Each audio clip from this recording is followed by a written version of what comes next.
kita akan membahas jurnal umum perusahaan dagang yang berikutnya adalah beban angkut pembelian, retur pembelian, dan potongan pembelian. Sekarang kita bahas yang beban angkut pembelian. Jadi beban angkut pembelian ini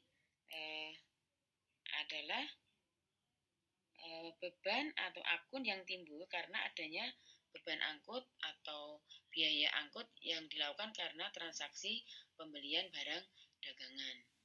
Ya, karena ini FOB shipping point dari firma setiap Surabaya itu masih difakturkan, maka ketika terjadi pengangkutan terhadap pembelian, Severian itu belum membayar beban angkut.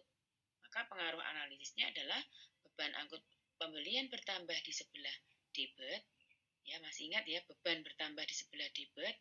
Kemudian karena belum dibayar, maka muncul utang dagang.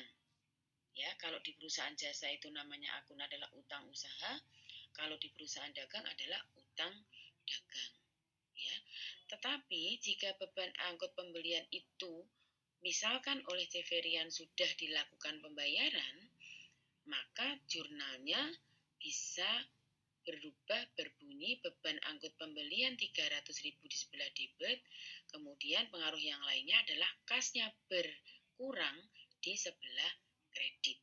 Ya, itu ada dua kemungkinan bahwa beban angkut pembelian itu dilakukan secara tunai, kasnya berkurang. Jika dilakukan secara kredit atau belum dibayar, maka utangnya yang bertambah. Paham ya? Kita bahas yang retur pembelian. Ya, retur pembelian di sini artinya adalah pengurangan atau akun yang timbul karena pengembalian sebagian barang yang telah dibeli kepada penjual karena rusak atau tidak sesuai pesanan.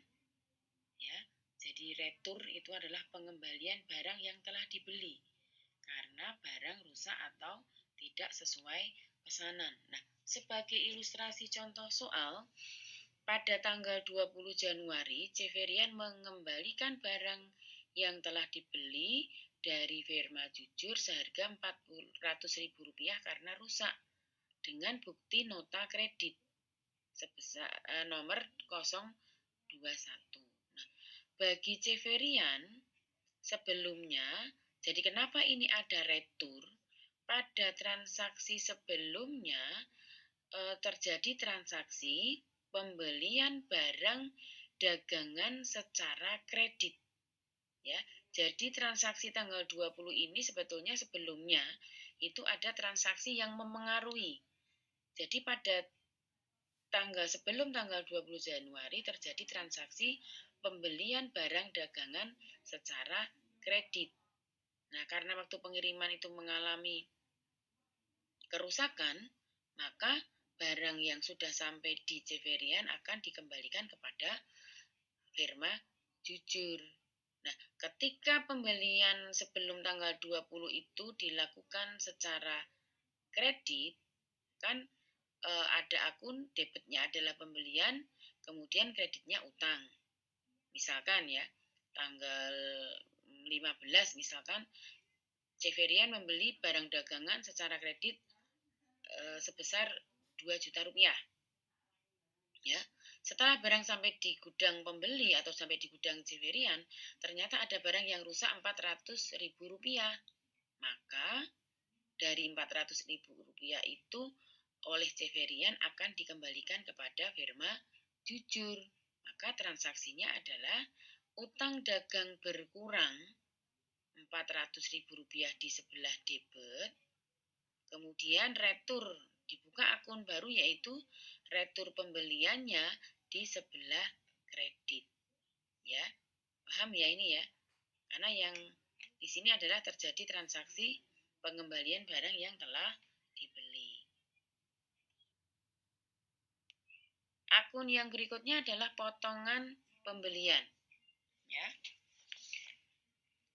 Akun potongan pembelian, ya ini kalau kalian masih ingat ada di situ muncul syarat pembayaran, ya. Jadi akun potongan pembelian itu adalah akun yang digunakan untuk mencatat potongan yang diterima pembeli karena melunasi utang pada masa potongan, ya. Jadi sebagai ilustrasi di sini, nanti dalam potongan pembelian itu yang kita jurnal adalah transaksi tanggal 30. Nah, transaksi tanggal 30 itu ada pengaruh transaksi dari transaksi sebelumnya yaitu tanggal 22. Jadi tanggal 22 Januari Ceverian membeli barang dagangan sebesar 2 juta dengan syarat 4 per 10 N per 30. Ya, karena ini ada syarat berarti transaksi itu pada tanggal 22 kan dilakukan secara kredit. Yaitu jurnalnya kan pembelian sebelah debit, kreditnya utang sebesar 2 juta. Nah, yang akan kita bahas di sini adalah ketika transaksi tanggal 30 Januari, maaf 2019 ya, dilunasi faktur pembelian. Ya. Karena pembeliannya adalah tanggal 22 Januari, kemudian dilunasi tanggal 30 Januari 2019, maka ada waktu mendapatkan potongan sebesar 4% karena membayar 10 hari setelah transaksi atau kurang dari 10 hari setelah transaksi. Sehingga dihitung potongannya di sini adalah 4% kali 2 juta. Sehingga utangnya Ceverian 2 juta sebelah debit berkurang sebesar 2 juta. Kemudian karena mendapatkan potongan sebesar sebesar 80 ribu rupiah atau 4% dari 2 juta, maka potongannya di sebelah kredit sebesar 80 ribu rupiah. Sehingga Ceverian pada tanggal 30 Januari hanya membayar utang sebesar 1.920.000 rupiah dari total utang 2 juta. Karena mendapatkan potongan 4% atau sebesar 80.000 rupiah. Demikian pembahasan untuk beban angkut pembelian, retur pembelian, dan potongan pembelian. Kita lanjutkan berikutnya ke akun penjualan.